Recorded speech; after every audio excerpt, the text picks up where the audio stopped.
was trying to hike to Totara Flats Hut in the Tararua Ranges of New Zealand, and I failed miserably. And at first, I was pretty mad. But then I realised failure is actually pretty important. As I started the initial climb on this hike, I noticed my calf was sore and tight. It only hurt while climbing, but it was annoying.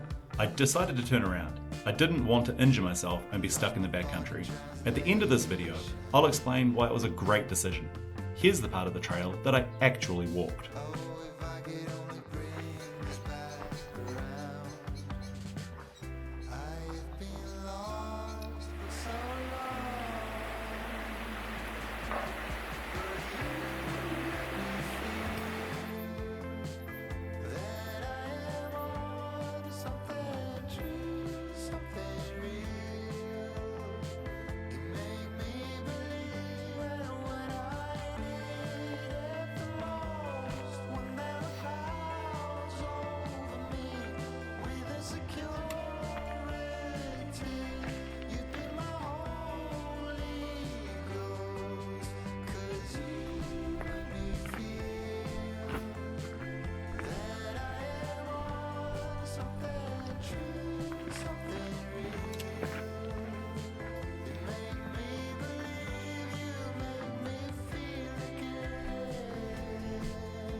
So it's a few days later now, and the calf is actually fine, which is brilliant.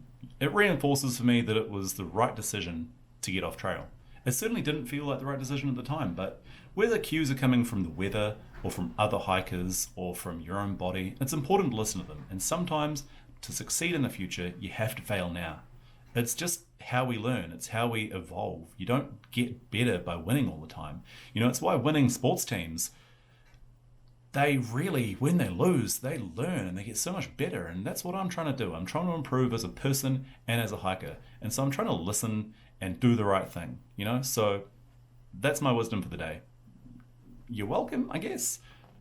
I did the right thing when I got off trail. And the other right thing to do, I think, would be subscribing to this channel. I'd really appreciate it if you did. It'd mean a lot to me. We're growing pretty rapidly and I'd like to keep that up. So yeah,